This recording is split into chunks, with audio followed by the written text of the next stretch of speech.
Welcome kindreds, it's Jessica, and this video is about the Leo new moon that we have got now in August, the beginning of August 2024.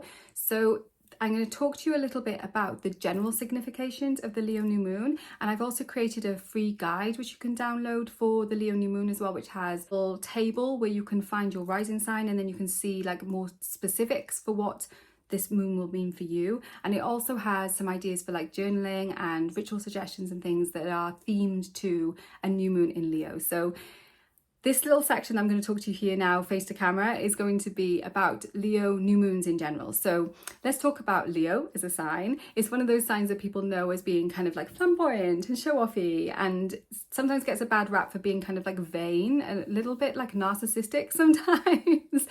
But the reason that Leo gets that is because Leo is the sign of the sun. It's the only sign of the sun. So like where a lot of the signs have a lot of the planets have two signs, Leo is the sun's only sign, and it is connected with the strength card in tarot, which is the card that we are working with this year because 2024 is a strength year.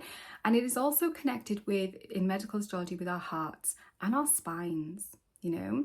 So what does that mean? It means that it's a sign that is about, like, our heart is literally the thing that beats and keeps us alive, and our spine is what keeps us upright. So that is why, like, when we think about strength, we're really talking about our core strength, our vital power, what lights us up, what makes us who we are, and like the magic, our own kind of unique magic that we bring into the world. Which is why, you know, like when lots of people first come into astrology, the only sign that they know is their star sign, which is their sun sign, you know, because the sign that your sun is in, the sun is so important in our charts that the sign that the sun is in is like OP in a lot of ways. And like for some people not so much, because there'll be other things, you know, like as there always are in astrology, there's lots of other like mitigating factors and things like that as well, which sometimes can make other parts of your chart feel stronger. But there is always, like, wherever your sun is in your chart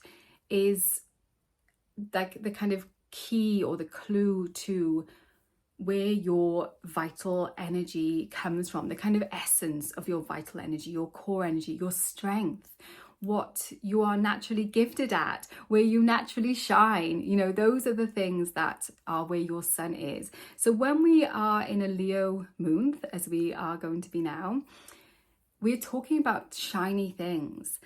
We are talking about that place of joy, of creativity, of celebration, of children as well, you know, of procreation, because Leo is pro-life in the sort of largest sense of that. Leo wants more life, more shininess, more light as well, you know. Like a lot of people identify with light worker. I know lots of people don't as well.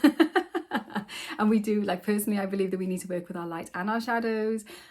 But yes, when we bring more light into the world, we allow ourselves to shine more fully. That is the Leo just code, you know. So if your sun is in Leo, if this is your birthday season now, then you're probably like, yes, of course. Whereas if your sun is in like a different sign, then you might feel like, well, I don't shine quite that same way, and that is fine. But at this Leo new moon, we are all having this rebirth, because a new moon gives us this opportunity for a reset, a rebirth. It's the meeting of the sun and the moon. The two luminaries are coming together and they are meeting.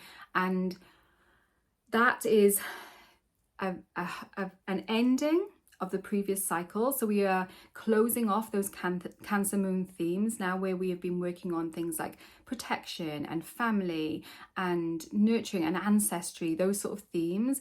And now instead we shift into more like, I was going to say self-promotion. And like already that feels like a little bit awkward to say, because people are like, oh, you shouldn't do that, you know. And some of us do have that kind of visceral, especially if we've had like family conditioning around like, don't toot your own horn kind of thing, you know, stay small, stay in your box. And Leo is like, no, you shine the fullest that you possibly can shine. And you can look like in your chart where this moon falls for you And like I said, in the guide, you can see that I've like broken it down by rising signs. You can see like, okay, this is where Leo is this Leo new moon is falling for me. And the rebirth, the shininess will be in that particular part of your chart.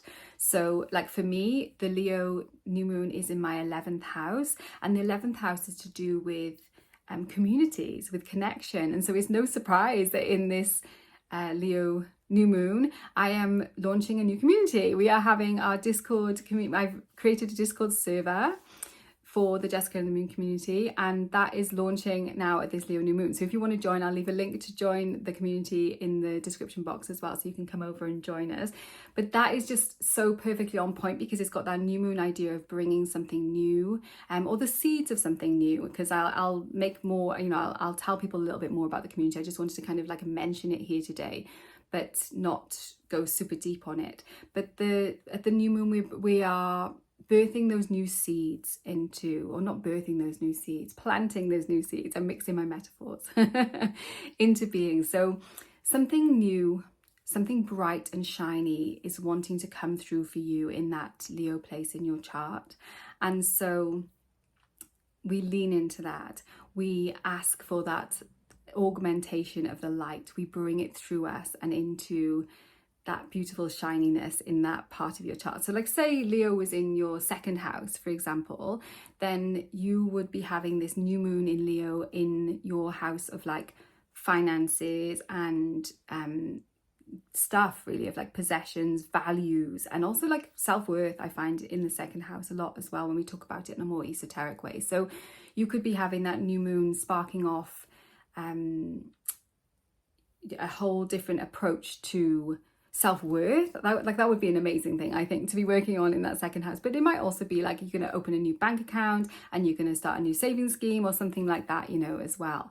There's like, that's the beautiful thing about astrology, is like we can see an overall map of what is going on, but how it like manifests for each of us is slightly different, you know. It's like, yes, this is the theme, but the actual like individual thread, the story, will be a little bit different for all of us. Leo new moon is wonderful, you know. It's this beautiful reset point when the sun is literally like, well, in the northern hemisphere, the sun is in its prime, although the light is starting to like ebb as well, isn't it? So yeah, it's a really interesting time. And like obviously it coincides as well this year quite closely with Lammas or Lunasa, the kind of pagan festival of the harvest, the first harvest. And we like here we have blackberries starting to become, we've managed to pick a few but not loads yet, but you can see they're all just, you know, another week of sun, and there's going to be thousands of them ready and ripe on the branches. So yeah, it is a ripe time. It's a time and deep creativity as well, you know. If you want to start a new creative project, the Leo new moon is always a good time to begin that, you know, maybe not actually producing yet, but to begin thinking about it, planning it. It's also a really good time to start anything, any program which strengthens your heart. So that could be literally like you might want to start a new exercise program, but also metaphorically as well, you know, because we are strengthening what would bring more strength to you, to your core self, to your vital self. What do you need that this new moon can birth for you now, you know, because when we work with the moons like this, it makes it so much easier than when we're just trying to do the stuff at like random times. If we can sync up with when the universe, with when the earth and the moon are all just like, they're already going that way, so let's just go that way with them, you know. It makes it so much easier. So that is why, yeah, this time is just so beautiful for any new programs, new creativity. If you want to have a baby, it's a really good time to get pregnant as well, because, you know, it's like bringing more children, more life into the world, and more light into the world is just so easy now, because that is what is happening anyway. So let's go with it. So I'm going to turn the camera around now and show you the actual chart for the moon, and we'll talk through the rest of it down there. Members, also, you will be having a prompt specific for this Leo new moon coming soon as well, and if you're interested in the membership, I'll leave a link for that down below as well. Let's see you on the other side. Okay, so we talked about the general for a Leo new moon. Let's look at the specifics of this particular new moon that is happening on the 4th of August. This is the new moon, the lunation chart in my honeycomb planner. It might look a little bit different for you depending on where you are in the world. All of the planets will be in the same places, but the rising sign will be different depending on where you are. So we can see we've got the sun and the moon together. That's what happens when we have a new moon. That's why it's a new moon, because the sun and the moon are together. And in the sign of Leo, they're at 12 degrees of Leo. We've also got Venus here, just hanging on in there at the very end of Leo. And when I was looking at this moon, I feel like it is harkening back to that long Venus retrograde that we had in Leo last summer. So if you are seeing kind of like things coming up for you around the same sort of issues, same sort of themes, maybe same sort of arguments that you were having with people, especially like within relationships, especially to do with how you show up in relationships, you know, because we talked about Leo and how it governs kind of how we shine our light in the world.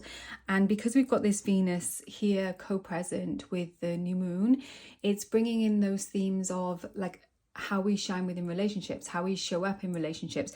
And like I said, connecting back to when we had that long Venus retrograde last summer, there may be some stuff that's kind of like unfinished business that needs to be worked around in this Leo new moon.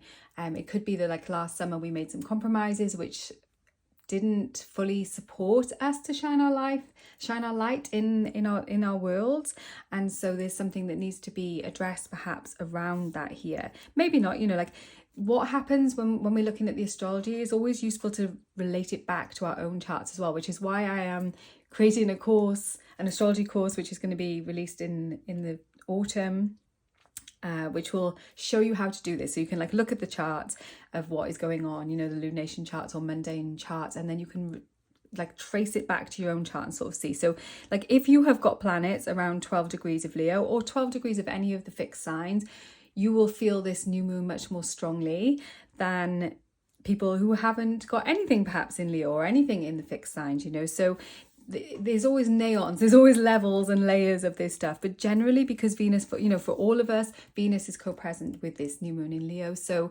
those themes of connection, communication, relationship are going to be like woven into this new moon. Like I said, I feel like it's going to be around themes of like how we shine, how we show up. And like that has been a theme that has been ongoing since we've been having the eclipse and the nodal axis in Libra and in Aries. My words are deserting me.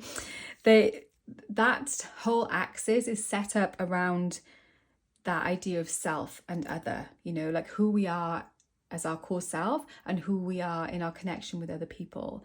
And so there's been a lot of work happening around this already, and I feel like with this particular setup that we've got here at this new moon, it's going to be emphasizing that work, challenging us perhaps if we haven't quite done the work that we're supposed to be doing. It is kind of like pinging some of the stuff like loosely. Venus is kind of pinging that Mars-Uranus transit that we had in July as well, because there is still like a square happening from Venus to Uranus and Taurus. So there's that kind of tension between being the person people want us to be and being the person who we truly are. Like Uranus helps us to reject things which are false for us, and you know that is something that in a Leo new moon we really need to do. That we really need to be so true to ourselves. You know, Leo is all about being the kind of core true self. And so yeah, you know, that sometimes in any relationships, like it doesn't just have to be romantic relationships, any relationships where we are not being that kind of true self, where we're not able to be sometimes, because you know, especially when there's been like long-standing relationships where we perhaps haven't had great boundaries and you know, through no fault of our own, usually because we've been groomed to not have good boundaries from when we're small. So that's kind of like the challenge that is offered to us in this new moon, to be able to kind of perhaps burn some bridges, perhaps start to state our own boundaries, but it all comes from that core place of self and being centered in the self and of knowing who we are and how we're meant to show up here you know. And you can probably see that Mercury is also very close to this new moon and is retrograding. So Mercury's actually, well, not quite retrograding, stationing, and like literally going to be retrograding any moment on this day, turning retrograde and starting to head back into Leo and kind of picking up these themes of this new moon as well. And I think it does go all the way back pretty much to that point of the new moon in Leo as well. So that brings in elements of communication for sure. It also brings in that idea of like retracing our steps as well, of like re-communicating things, of renegotiating things. Where people maybe have taken advantage of us, we're like, no, we're not going to stand for that anymore. And there will be like a little bit of, basically the whole of August is going to be around those themes of like renegotiating and re-establishing ourselves as the kind of core self that we are. And so, this is not like it never is like that with a new moon chart. The new moon chart lasts all the way until we get to the next new moon, it's a whole period of time. But especially so because it is linking in with that Mercury retrograde, there is that theme of redoing.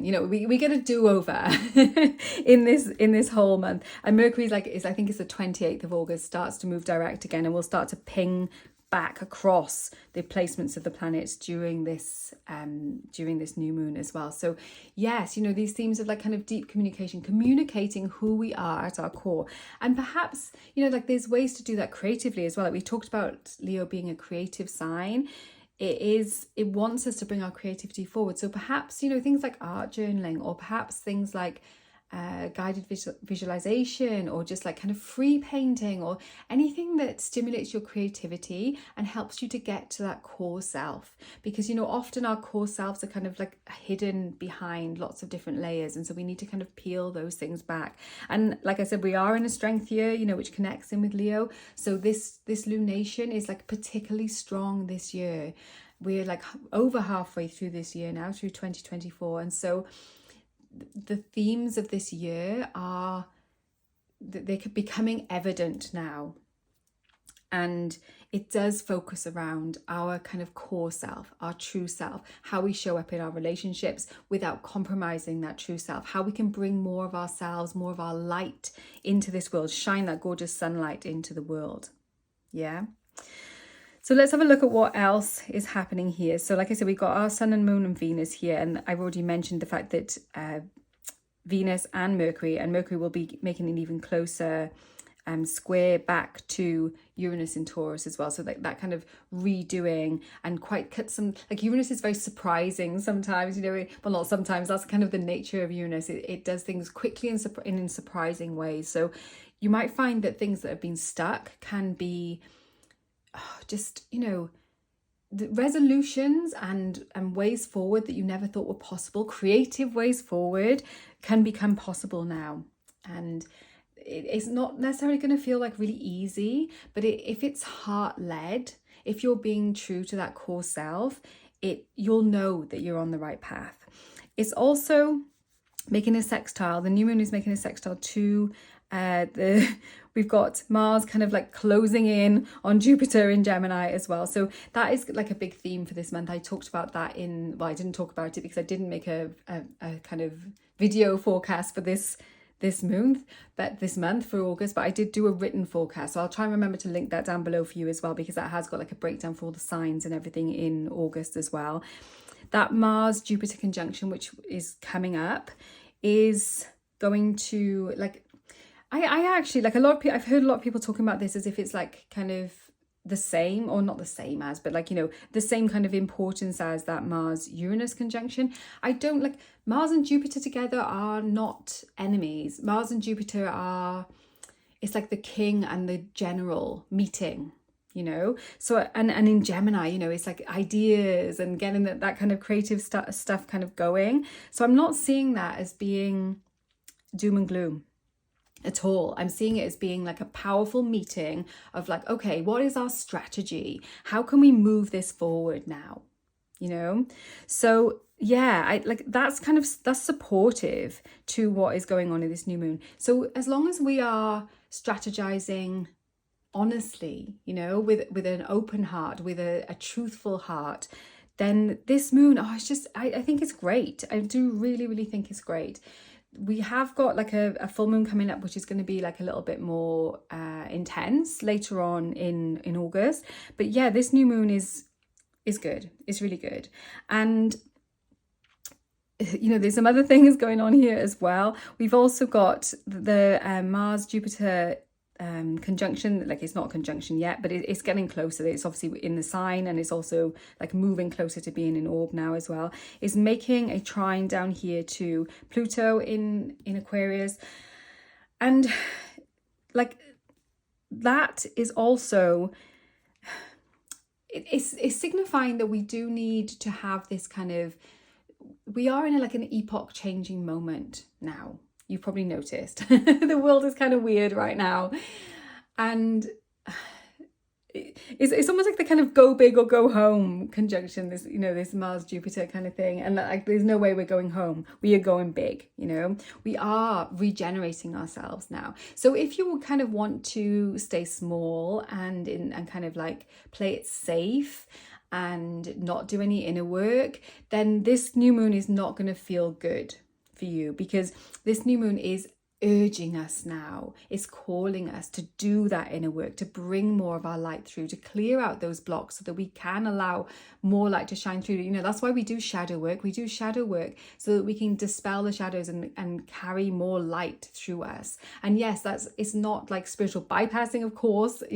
We have to acknowledge that darkness as well, and like they say, the brightest light casts the darkest shadows, for sure. So I'm not saying this is all sweetness and light, when is ever anything all sweetness and light, but it is powerful and it is honest. It's really bringing our best selves forward right now, and is supporting us in those kind of deaths and rebirths, that inner work that we are doing. We've also got Pluto and Uranus. So like Pluto and Uranus are forming this trine. Oh yeah, sorry, I was saying that it was to that. It's not to that. That's obviously being activated as well, the Mars and Jupiter. But we've got this Uranus-Pluto trine. So it's like kind of surprising journeys of death and rebirth happening, but in a kind of supportive way. And they're also making sextiles, both of them making sextiles to Neptune. So we've got this like kind of strange alignment between the outer planets, which is going to last for a while, because the outer planets are slow moving. So this whole pattern of like the Uranus, Neptune and Pluto is going to kind of be like a signature for a while, and it is supporting us now because like these are like kind of the extra, the kind of far out planets, which tend to affect us more on a kind of generational, on a kind of global basis, often more so than on a personal basis. Although, when they hit our personal charts, we definitely do see stuff happening on a personal basis as well. But like as a whole species, we are doing this transformation work now. We are having to kind of like see where perhaps we've been delusional, or where we have had fantasies in the past where we think something is like it is, and we're being called now to like see things as they truly are. It still isn't going to be completely clear yet, like we have Neptune is still retrograde. Saturn is also retrograde in Pisces as well. So it's like that kind of structure is not necessarily in place yet. We're kind of in that place where it kind of breaks down, but in a good way. If we visualize it or kind of explain it in the way of when we have a caterpillar becoming a butterfly, like we sort of think, caterpillar munch, weaves a little cocoon about itself and then pops out as a butterfly. But what we don't see, like the bit that we are doing now is the bit that we don't see. We're seeing that it's that chrysalis transformation where the caterpillar like completely breaks down into like runny goo. There's nothing about that original caterpillar that is left anymore. And as like a kind of species, we are doing that breaking down now. And what it's doing is breaking us down into all those like elemental parts of ourselves, those fundamental parts of ourselves. And like I said, this new moon is so focused on our kind of truth, our heart, our spine. Like what will we stand up for? It's asking us those sorts of questions. And yeah, like as long as you're somebody who is doing the work, which if you're watching this, you are. There's not many people who watch my channel who aren't committed to this, you know, who aren't at least trying to do this inner work that moves things in the direction that we want them to go. But we do need to have the caterpillar has to break down or it dies. It can't metamorphose until it has completely become goo. So if you do feel like you're kind of losing the plot a little bit, that's just part of the process, you know, that is part of the process that is happening now. And, you know, there are some like more challenging things. Like I said, that, you know, there's the Venus and Mercury square coming to Uranus as well. There can be some surprising things going on in our relationships, in our communication, which is not surprising really, given that we're metamorphosing now. And, you know, this Mars, Jupiter is also squaring Saturn down here. So we've got this like... there's a tension about it where the structures, like, you know, Saturn governs structures and those structures are being broken down. Like Saturn in Pisces has been about that anyway, and now it's retrograding as well in Pisces. So we've got those, if it feels like it's kind of like one step forward, two steps back, rather than two steps forward, one step back, then, you know, it may be that is the case now. You know, and like, yes, we've got Mercury retrograde. In fact, lots of the planets, even though they're not actually all retrograde at the moment, there's a lot of slowing down happening now. And there will be, like in this second part of the year, it's definitely possible for us to make progress, but it's not going to be that kind of like linear A to B type progress that we might have expected, well, in years that weren't in years prior to 2020, when the world kind of became very strange. So I hope that's encouraging. I'm not trying to be, I really don't think this is doom and gloom. I think it's exciting. I think this new moon's really exciting. And like, we have agency. We're not like at the mercy of this stuff. We look at this so that we can see what is happening and we can match our energy to that. So Leo is fixed fire. It wants us to be that real, like, kind of sustained, like, life force. And so we step into that now. And if you're in the membership, in the Moonwise membership, we're working with the goddess Tara in this moon cycle, and she is asking us to be strong in our cause, to be centered. You know, that is the work that we're doing in the membership this moon. So, you know, this is perfect. This ties in exactly with what we should be doing. This is our kind of stage of our evolution now, and we are co-creators. You know, like I said, this new moon is creative. It's a Leo new moon. We are co-creators with this. We are not like at the whims of fate. It's powerful, and it is just strongly creative and strongly heart-led. Yeah. And last month, in our last new moon, I pulled this Eight of Cups from, what on earth is it called? The Tarot of the Hidden Realm.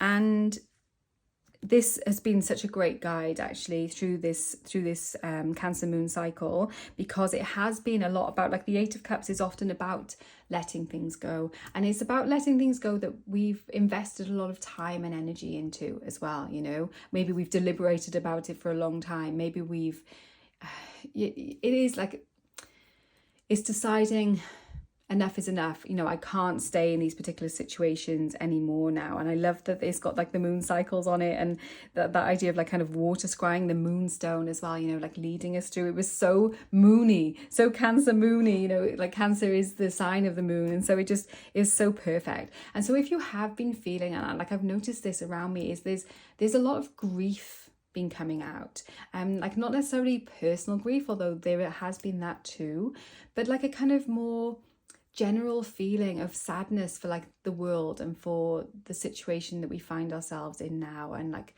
the wars and the children that are being killed and the innocent people that are being like thrust out of their homes. You know, there's a lot of difficult, really difficult stuff happening now.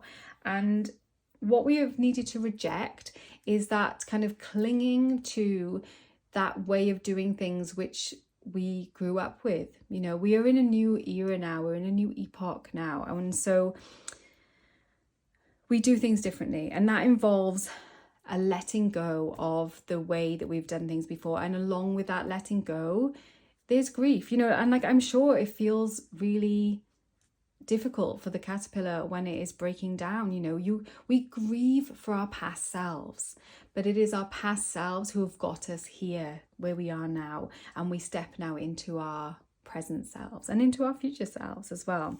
I've got this deck, Midnight Magic, which is a new deck for me. I've only had it a couple of months now, I think. I wanted to pull a card from here for this moon cycle. It is a really cool deck. It's like, you can read it as a regular tarot deck, but it's also got all different mushrooms as the oh my gosh, I'm throwing the cards everywhere. So all different mushrooms for the different that Four of Wands is really trying to show itself, so I will show it to you. It'll be funny if that comes out now. As the different things, which adds another like level of neons and meaning to the cards as well, because you can like look up more information about the mushroom and see like what is the wisdom of that mushroom, what is the teaching of that particular creature, you know, because fungi are not, they are not plants, they're not animals, they are something different altogether. An alien species, most likely, come on asteroids here. So they are kind of like our teachers from the stars. And that is one of the reasons why I was so drawn to this deck. I just thought, and obviously the artwork is absolutely beautiful as well. So I'm just going to take one card from here. I'll link this deck down below as well if you're interested in it. I'm just going to take one card, which is going to be like kind of our guide for this Leo new moon cycle. It's not quite, I don't quite feel the ping yet, but this is ready to take cards. I'm going to do another little, oh, I'm trying to do it on top of this book and it's not making things very easy. The spiral binding is getting in the way a little bit, but I do love the spiral binding. Okay, we're getting there. Okay, a card for this Leo new moon cycle.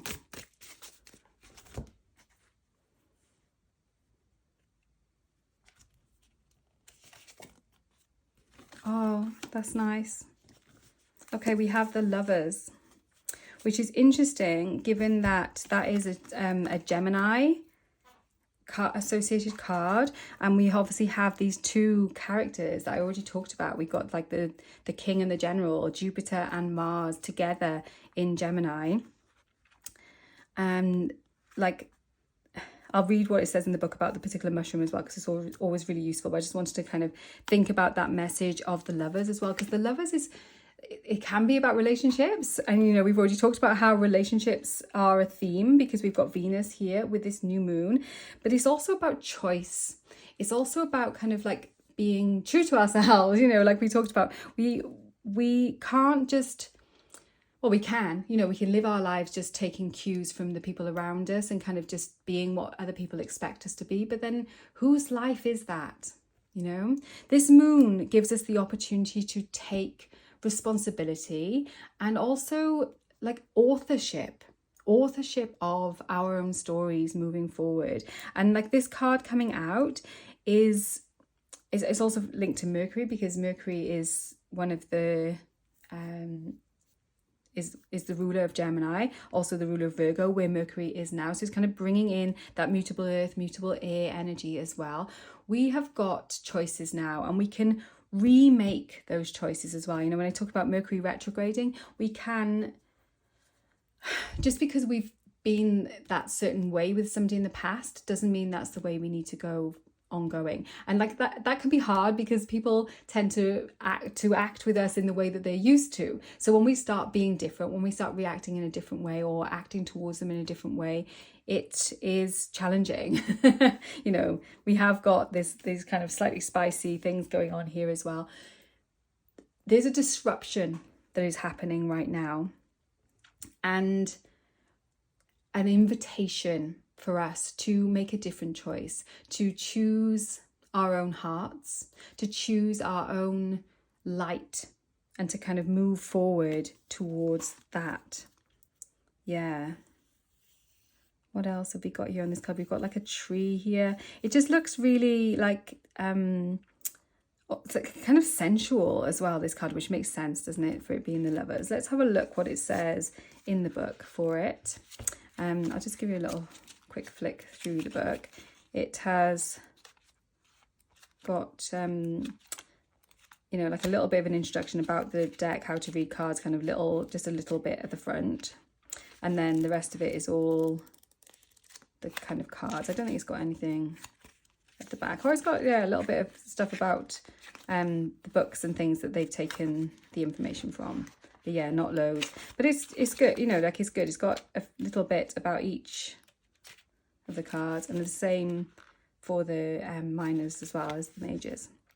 So the majors have got big cards in the pictures, and the minors have just got the little. Okay, let's find the Lovers. Okay, Caesar's mushroom. Okay, so yeah, Caesar's mushroom. So I should have mentioned that, and I'm going to say it first in case it says something different in the guidebook, but I want to get this forward as well. It's like Caesar was an emperor. Like, not everybody liked him for sure, but he also brought things together, and he kind of encompasses that Jupiter Mars energy by being like a kind of ruler, the king, and also the general, you know. So I wonder if we need to bring some of those parts of us together as well, whether this is kind of like a uniting of kind of disparate parts of ourselves. We can bring these things together in this new moon in a creative way that is going to germinate new possibilities for us. Okay, Caesar's mushroom is a vibrant and edible mushroom that bursts forth from an egg sac in late summer. So in the UK probably now. Just as the Lovers card represents relationships, this mushroom forms a strong ectomycorrhizal, I'm probably saying that wrong, bond with oak trees. Okay, interesting. So we got the idea of the oak as well, which links in with Taurus and the Uranus in Taurus there. Sharing beneficial nutrients with the roots in return for necessary carbon. And often that happens with fungi as well, is that they do have these beneficial relationships with the ecosystems that they are in. Caesar's mushroom was a favourite ingredient used in meals for ancient Roman emperors and has reportedly been consumed for at least 2,000 years. Wow. Okay. And like we are, like I said, in this epoch changing time now. So it's interesting that this mushroom that has been favoured by like the patriarchy in essence from what it's saying here, but also perhaps before that as well, is coming forward for us now. So upright, it signifies love, relationships, harmony and soulmates. Meaningful alliances and harmonious unions abound with the appearance of this card.